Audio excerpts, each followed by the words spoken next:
ఓం శ్రీ పరమాత్మనే నమః. శ్రీ భగవత్యై నమః.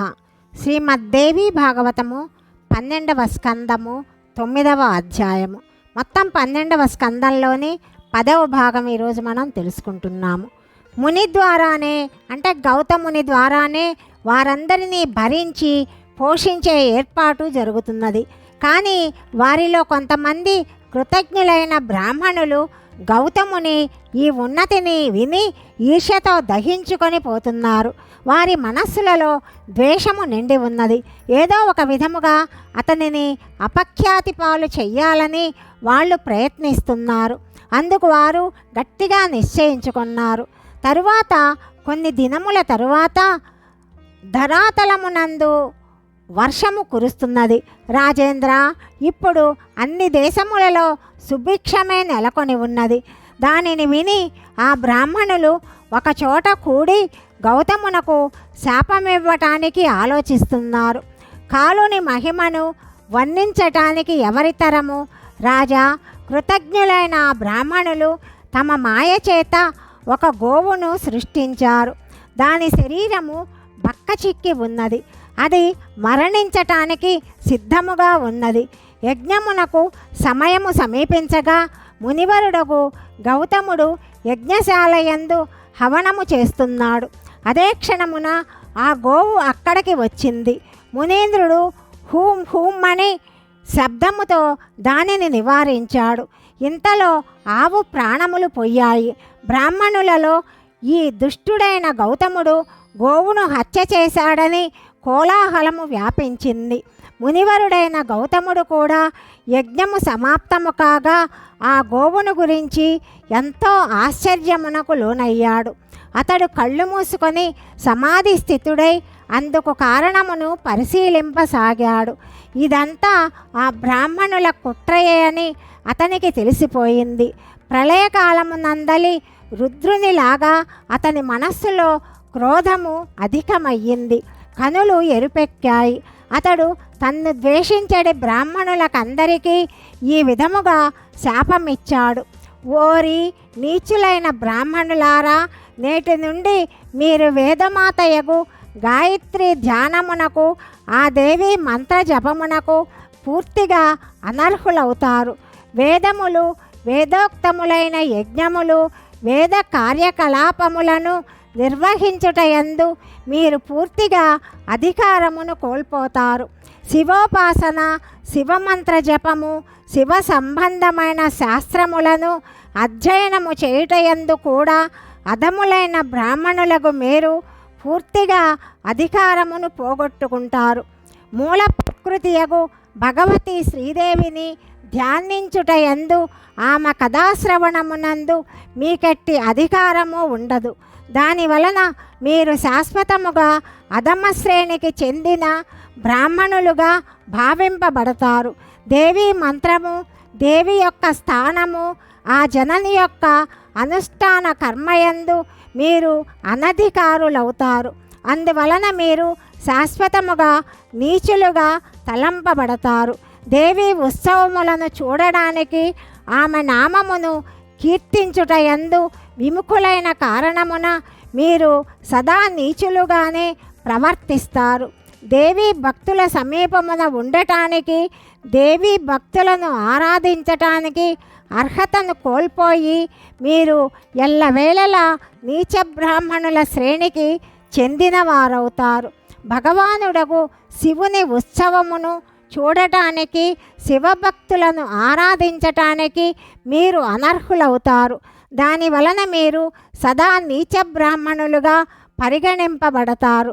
రుద్రాక్షలను, బిల్వపత్రములను, శుద్ధ భస్మమును ధారణ చెయ్యడానికి అర్హులు కారు. మీరు సదా నీచ బ్రాహ్మణులై జీవితమును గడుపుతారు. శ్రౌత స్మార్త సంబంధమైన సదాచారములందు, జ్ఞాన మార్గమునందు మీ గమనము జరుగదు.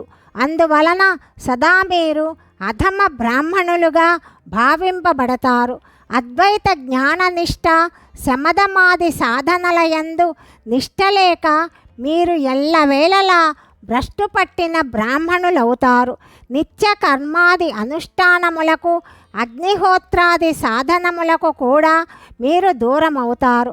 శాశ్వతముగా నీచులవుతారు. స్వాధ్యాయాధ్యయనము ప్రవచన విముఖులై సర్వదా నీచమైన జీవితమును గడుపుతారు. గోవు మొదలగు దానముల నుండి, పితరుల కొసగడి శ్రాద్ధముల నుండి బ్రాహ్మణ అధములారా మీరు విముఖులవుతారు. అధములైన బ్రాహ్మణులారా కృష్య చాంద్రాయణ ప్రాయశ్చిత్ర వ్రతములను పూర్తిగా విడనాడుతారు. తల్లిదండ్రులు, కుమారులు, సోదరులు, కన్యలను విక్రయించు వ్యక్తులలాగా మీరు నీచ బ్రాహ్మణులకు అవకాశమును పొందుతారు.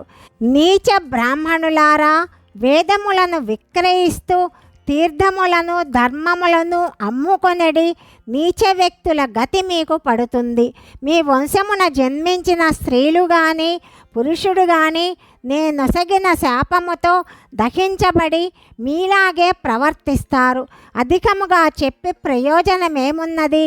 గాయత్రి నామముతో ప్రసిద్ధి చెందిన మూల ప్రకృతి భగవతి జగదంబ తప్పక మీ ఎడల మిక్కిలి క్రోధమును వహించినది. అందువలన మీకు అంధకూపాది నరక కుండలములందు నివసించవలసి వస్తుంది.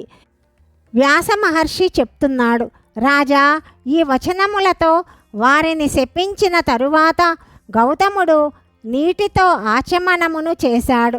భగవతి గాయత్రిని దర్శించు అధికోత్సాహముతో దేవాలయమునకు వెళ్ళాడు. అక్కడికి వెళ్ళి అతడు మహాదేవి చరణములకు ప్రణమిల్లాడు. పరమ ఆదరణీయురాలైన దేవి కూడా బ్రాహ్మణుల ఈ కృతజ్ఞతను చూసి స్వయముగా తన మనస్సులో విచారమును వ్యక్తము చేస్తున్నది. ఆ సమయమున దేవి యొక్క ముఖకమలము ఆశ్చర్యపూరితముగా కనిపిస్తూ ఉన్నది. అప్పుడు ఆశ్చర్యము తొణికిసలాడుతున్న ముఖకమలము గల భగవతి గాయత్రి మునివరుడుగు గౌతమునితో ఇట్లా చెప్పింది, మహానుభావ, సర్పమున కొసగిన పాలు కూడా విషమునే వృద్ధి చేస్తాయి. నీవు ధైర్యమును వహింపుము. కర్మగతి ఇలాగే విపరీతముగా ఉంటుంది. దీని తరువాత భగవతి జగదంబకు నమస్కరించి మునివరుడగు గౌతముడు తన ఆశ్రమమునకు వెళ్ళిపోయాడు. తరువాత శాపబద్ధులైన కారణమున ఆ బ్రాహ్మణులు తాము చేసిన వేదాధ్యయనమునంతా మరిచిపోయారు. గాయత్రి మంత్రము కూడా వారి అభ్యాసము నుండి తొలగిపోయింది. అది ఒక భయంకరమైన దృశ్యముగా వారి ఎదుట నిలబడింది. వారందరూ ఒక చోట కూడి మిక్కిలి పశ్చాత్తాపపడసాగారు. అప్పుడు వారు దండములాగా ఆ మునీంద్రుని ఎదుట భూమి మీద పడి ప్రణామాలు చేశారు. సిగ్గుతో వారి తలలు వంచబడ్డాయి. వారేమీయూ చెప్పే సమర్థులు కాకున్నారు. మునీంద్ర, ప్రసన్నులు కండు, ప్రసన్నులు కండు, ప్రసన్నులు కండు అని మాటి మాటికి దీనినే పలుకుతున్నారు. 4 వైపుల నుండి వారు ప్రార్థిస్తూ ఉండగా దయాళువగు ఆ మునీంద్రుని హృదయము కరుణతో నిండింది. అప్పుడు ఆ మునీంద్రుడు ఆ నీచ మానవులతో ఇలా చెప్తున్నాడు, బ్రాహ్మణులారా, శ్రీకృష్ణుడు అవతరించనంత వరకు మీరు కుంభీపాక నరకమునందు నివసించవలసి వస్తుంది. నా వచనము మిథ్య కాజాలదు. దీనిని మీరు అవగతము చేసుకోవాలి. దీని తరువాత కలియుగమునందు భూమండలమున జన్మిస్తారు. నేను చెప్పిన వచనములన్నీ జరిగే తీరుతాయి. అవి వేరుగా కాజాలవు. మీరు శాపము నుండి ముక్తులు కాదలచినచో భగవతి గాయత్రి చరణకమలములను నిరంతరము ఉపాసించుట ఎంతో అవసరము. రాజా, ఈ విధంగా పలికి ఆ మునీంద్రుడు బ్రాహ్మణులను పంపేశాడు. తరువాత ఇదంతా ప్రారబ్ధ ప్రభావము అని అనుకుంటూ తమ మనస్సును శాంతపరుచుకున్నారు. రాజా, భగవంతుడకు శ్రీకృష్ణుడు పరమధామమును చేరిన పిమ్మట కలియుగము వచ్చింది. అప్పుడు కుంభీపాక నరకము నుండి ఆ బ్రాహ్మణులకు ముక్తి లభించింది. భూమండలమున వారు జన్మించారు. పూర్వకాలమున శాపదగ్ధులైన బ్రాహ్మణులందరూ త్రికాల సంధ్యా విహీనులై గాయత్రి భక్తి విముఖులై బ్రాహ్మణ జాతియందు జన్మించారు. ఆ శాప ప్రభావముననే వేదముల ఎడల వారికి శ్రద్ధ లేకపోయింది. పాషండ మతమును వారు ప్రచారము చేయసాగారు. వీరు అగ్నిహోత్రాది సత్కర్మలు చెయ్యరు. వారి నోటి నుండి స్వదా స్వాహ మంత్రములు ఉచ్చరింపబడవు. మూల ప్రకృతి అవ్యక్త స్వరూపిణి భగవతి జగదంబను గురించిన జ్ఞానం ఏమాత్రము వారిలో చాలామందికి ప్రాప్తించదు. వారందరూ దండనకు గురి అయి కూడా వారి వలన దురాచారములే ప్రచారమవుతాయి. చాలామంది విషయ లంపటకులవుతారు. అత్యంత దురాచారులై పరస్త్రీలతో నీచముగా ప్రవర్తిస్తారు. అసహ్యకరమైన కర్మల ప్రభావముతో మరలా వారు కుంభీపాక నరకమునకు వెళతారు. అందువలన రాజా, అన్ని విధముల భగవతి పరమేశ్వరిని ఆరాధించాలి. ఇప్పుడు దీని తరువాత మణిద్వీపమును వర్ణిస్తాను వినుము. ఇది ఎంతో సుందరమైన స్థలము. జగత్తును సృష్టించు ఆదిశక్తి భగవతి భువనేశ్వరి నివసించు దివ్యమైన పరమధామము అని వ్యాస మహర్షి జనమేజయునకు చెప్పాడు. అధ్యాయము 9 సమాప్తము. 10వ అధ్యాయము గురించి తదుపరి భాగంలో తెలుసుకుందాం. సర్వం శ్రీకృష్ణార్పణమస్తు.